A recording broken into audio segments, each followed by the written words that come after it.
فوج یہ سمجھتی ہے کہ ہم اس ملک کے مسائل کو حل کر سکتے ہیں. جتنی دفعہ بھی وہ آئے ہیں ملک کی حالات کو پہلے سے زیادہ برے حالات میں چھوڑ کے گئے ہیں.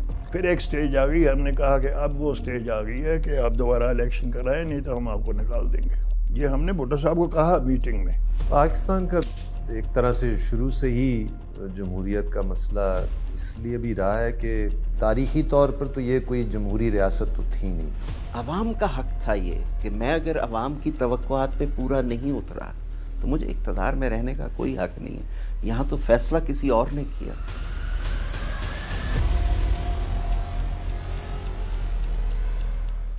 My dear countrymen, Assalamu alaikum. I have imposed martial law throughout Pakistan.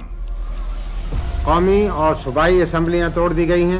Remain calm and support your armed forces in the re-establishment of order. یہ ساری ڈسرپشنز جو تھیں, خاص طور پہ جنرل ضیاء الحق, ایوب خان, یہ 10-11 سال چلی.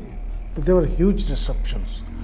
تو اس وجہ سے ہمارے ہاں سسٹم گرو نہیں کر سکا. جیسے آپ ایک پودا لگائیں اور کچھ عرصے کے بعد اس کو آپ جڑ سے کھینچیں اور دیکھیں کہ کتنا گرو کر گیا ہے, اور پھر اس کو آپ دوبارہ لگا دیں, تو یہ اس طرح تو پودا گرو نہیں کرتا.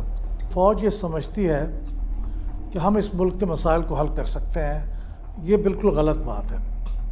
وہ اس کے لیے ٹرینڈ نہیں ہوتے, کبھی بھی وہ کامیاب نہیں ہوئے. جتنی دفعہ بھی وہ آئے ہیں ملک کی حالات کو پہلے سے زیادہ برے حالات میں چھوڑ کے گئے ہیں. ججز کو تو ووٹ چاہیے نہیں, بیوروکریٹس کو تو ووٹ چاہیے نہیں, جنرلز کو تو ووٹ چاہیے نہیں.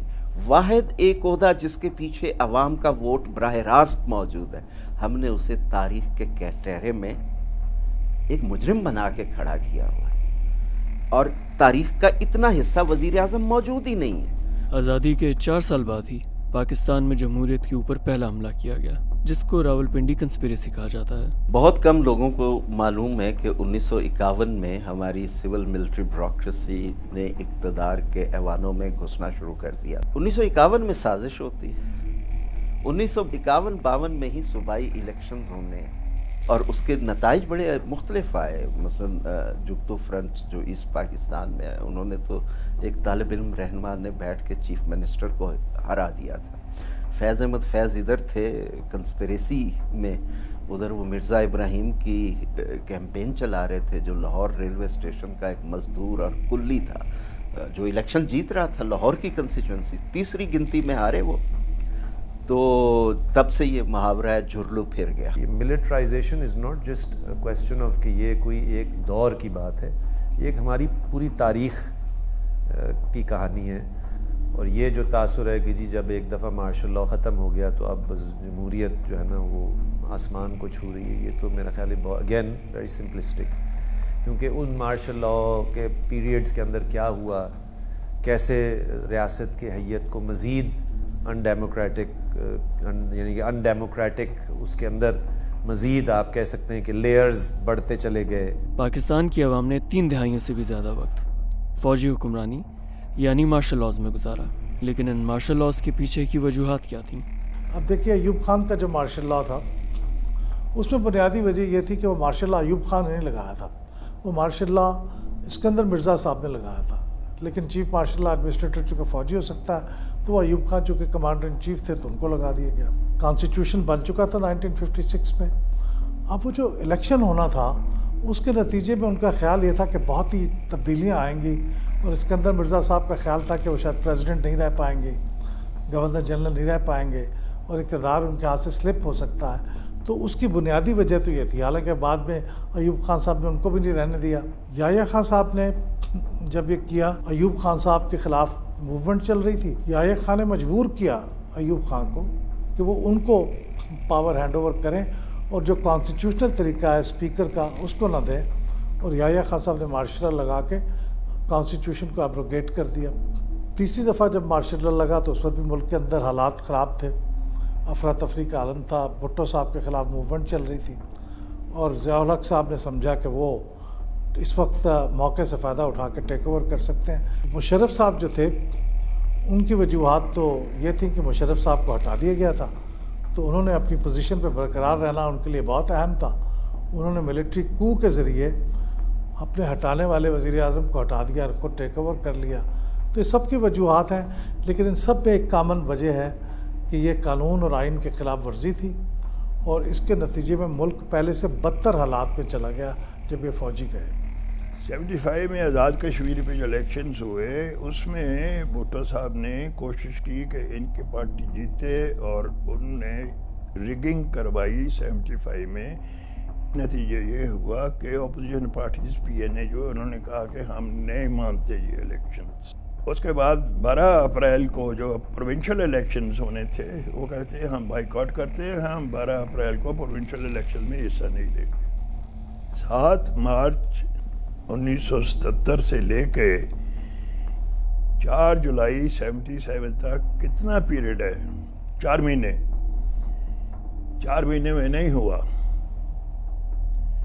تو فوج نے کتنا انتظار کیا؟ فوج کا دم دیکھیں، فوج نے گالیاں کھائی، چھتر کھائے، سارا کچھ کیا ہم نے، لیکن گورنمنٹ کو سپورٹ کیا. ان 4 مہینے میں پھر ایک سٹیج آ گئی. ہم نے کہا کہ اب وہ سٹیج آ گئی ہے کہ آپ دوبارہ الیکشن کرائیں، نہیں تو ہم آپ کو نکال دیں گے. یہ ہم نے بھٹو صاحب کو کہا میٹنگ میں، کیبنٹ میٹنگ میں. ان کا جواب تھا میں سیاسی بندہ ہوں، میں ہینڈ اوور نہیں کر سکتا، آپ جس دن بھی ٹیک اوور کرنا چاہتے ہیں کر لیں. تو یہ کوئی ڈھکی چھپی بات نہیں تھی جو کو تھی. تو ہم سرعام ہم نے بتا دیا تھا کہ کہنا مانو ہمارا ملک کو بچانے کے لیے، ٹھیک راستے پہ لانے کے لیے، نہیں تو ہم وہ کام کریں گے جو ملک کی بہتری کے لیے ہے، ٹیک اوور کریں گے. نہیں جمہوریت تو ہونی چاہیے لیکن بنیادی ہونی چاہیے. ایوب خان صاحب نے کہا. یحییٰ خان صاحب بھی جسٹس کارنیلیس سے کوئی آئین وائن لکھوا رہے تھے. ضیاء الحق صاحب نے کہا نہیں وہ انصاری کمیشن رپورٹ لکھوائی کہ اسلام میں تو سیاسی جماعتوں کی گنجائش ہی نہیں، یہ تو اختلافات پیدا کرتے. اور اس وقت ایک قائد اعظم کی ڈائری بھی نمودار ہو جاتی ہے کہ وہ اپنے ہاتھ سے، نہ وہ قائد اعظم پیپر میں آئی کبھی، نہ کہیں انصاری کمیشن رپورٹ میں آ جاتی تھی. صدارتی نظام شاید بہت اچھا. تو انہوں نے ایک نیا سٹرینڈ آف جمہوریت انٹروڈیوس کروایا، اسلامی جمہوریت ہونی چاہیے. مشرف صاحب ان کی ایک اور جمہوریت کا سٹرینڈ تھا. جب محلاتی سازشیں شروع ہوتی ہیں تو پہلی کنگز پارٹی بنتی ہے ریپبلکن پارٹی، کہ آپ دن کو مسلم لیگی تھے، رات کو سوئے ریپبلکن بن گئے، اگلے دن وزیر اعظم بدل گئے. پھر آپ کا ایک جنون رہا کہ یہ ایوب خان صاحب کا بھی تھا، ضیاء الحق صاحب کا بھی تھا، کہ غیر جماعتی بنیادوں پہ انتخابات. انہیں بھی اسمبلی کے اندر آ کے کنونشن مسلم لیگ بنانا پڑی. دوسروں نے بھی آفیشل مسلم لیگ بنی، جس کے بعد میں کئی دھڑے بنے اور آج بھی موجود ہیں. پھر ہم پیٹریوٹس بناتے ہیں، سب کچھ کرتے ہیں. پولیٹیکل پارٹی کے انسٹیٹیوشن کو آپ جتنا نقصان پہنچائیں گے اس سے ٹرپل نقصان آپ کی جمہوریت کو پہنچے گا. کیا پاکستان کی تاریخ کا بھی اس خستہ حال جمہوریت میں کوئی کردار تھا؟ کیا پاکستان پیدائش سے ہی ایک جمہوری ریاست نہیں تھی؟ کیا پاکستانی قوم ایک قوم نہیں تھی؟ پاکستان جمہوریت کی پروڈکٹ ہے. اگر جمہوریت کمزور ہوتی تو پاکستان نہ ہوتا. اس کی وجوہات ہیں. جو تحریک تھی جس کو ہم سیلیبریٹ کرتے ہیں قرارداد پاکستان کی صورت میں یا جد و جہد کی صورت میں، وہ سیاسی جماعتوں نے چلائی. دوسرے نمبر پہ جو فیصلے ہوئے، معتبر فیصلے تاریخ میں، وہ انتخابی عمل کے نتیجے میں ہوئے. کہ 1937 کے انتخابات کے نتائج وہ نہ ہوتے تو شاید 1940 نہ آتا، اور 1946 کے انتخابات نہ ہوتے تو پھر شاید، تو یہ سارا جمہوری عمل تھا. پاکستان کا ایک طرح سے شروع سے ہی جمہوریت کا مسئلہ اس لیے بھی رہا ہے کہ جو ہمیں ریاست ملی ہے نا، وراثت میں، یہ اس کا کوئی جمہوری ادارہ تھا ہی نہیں. یہ چونکہ نوآبادیاتی ریاست تھی اور اس کے اندر فوج تو تھی، پولیس تو تھی، عدلیہ بھی تھی، محکمہ مال بھی تھا اپنے، یعنی کہ آمدنی جمع کرنی تھی انگریزوں نے، لیکن کوئی پارلیمان تو نہیں تھا، کوئی عوام کی نمائندگی کرنے والا ادارہ تو نہیں تھا. تو تاریخی طور پر تو یہ کوئی جمہوری ریاست تو تھی نہیں. جب 47 کے بعد آئین ساز اسمبلی بنتی ہے بہت سارے اس آئین ساز اسمبلی میں جو بظاہر عوام کے نمائندے تھے وہ ایسے خطے سے تعلق رکھتے تھے جو ایکچولی پاکستان کا حصہ نہیں بنا، جس کو یو پی سی پی کہہ سکتے ہیں۔ دستور بنانے میں ہمیں بہت دیر لگی۔ جب بنایا ہے 1956 میں تو بدقسمتی سے صرف 928 دن چلایا، اور پھر میجر جنرل سکندر مرزا اس وقت کے وزیر اعظم فیروز خان نون کو خط لکھتے ہیں کہ جناب مجھے لگتا ہے کہ ملک اور دستور اکٹھے نہیں چل سکتے۔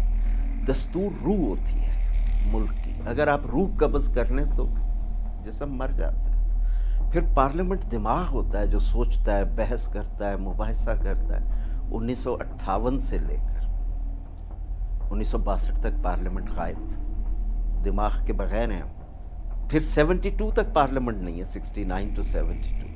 پھر 77 سے لے کر 85 تک پارلیمنٹ نہیں ہے، 1999 سے لے کر 2002 تک پارلیمنٹ نہیں ہے۔ اور پھر کہیں کہ جی جمہوریت کمزور ہے۔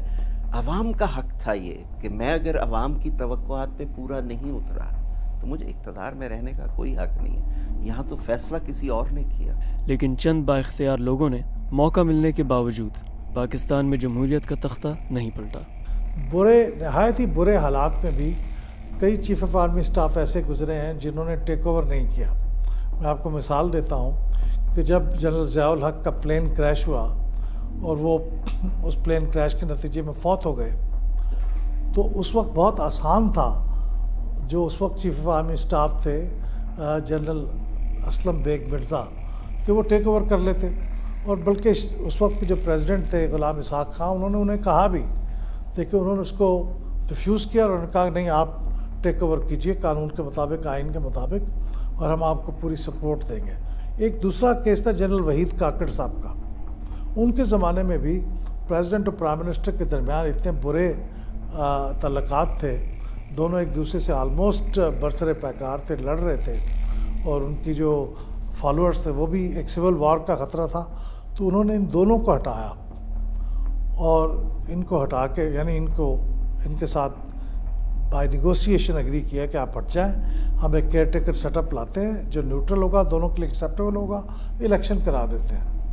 ان کے لیے بھی بہت آسان تھا کہ وہ اس وقت ٹیک اوور کر لیتے، انہوں نے ٹیک اوور نہیں کیا، بلکہ جب بے نظیر بھٹو صاحبہ اس کے بعد پرائم منسٹر بنی، انہوں نے آفر کی کہ آپ کو ایکسٹینشن دیتے ہیں، انہوں نے ایکسٹینشن بھی قبول نہیں کیا۔ اگر اس ملک کو کوئی چیز باندھ کے رکھے ہوئے ہے نا تو وہ اس کا دستور ہے، جس پہ مولانا مفتی محمود کے دستخط ہیں، شاہ احمد نورانی کے دستخط ہیں، غوث بٹ بزنجو کے دستخط ہیں، خان عبدالولی خان کے دستخط ہیں، ذوالفقار علی بھٹو کے دستخط، ڈائیورسٹی کے دستخط ہیں۔ میری قوم کی ریزیلینس ہے، 75 سالوں میں 4 بار مارشل لاؤ سے نجات لی ہے، 4 بار۔ پاکستان کے عوام نے اپنے جمہوری خوابوں کو ابھی تک دفنایا نہیں ہے۔ اکثر کہا جاتا ہے کہ فوج کا کام جو ہے سرحدوں کی حفاظت کرنا، آئین یہ کہتا ہے، یہ بالکل غلط ہے۔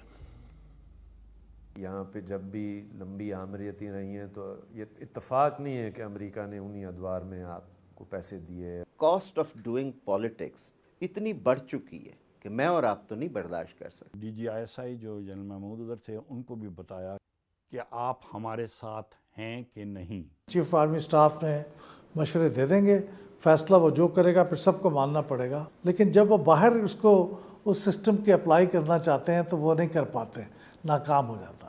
Thank you for watching the full video. آپ میں سے بہت سے ایسے لوگ ہیں جنہوں نے شاید ہمارا یوٹیوب چینل سبسکرائب نہیں کیا۔ So if you want to support independent journalism and watch more meaningful content, please subscribe to our YouTube channel.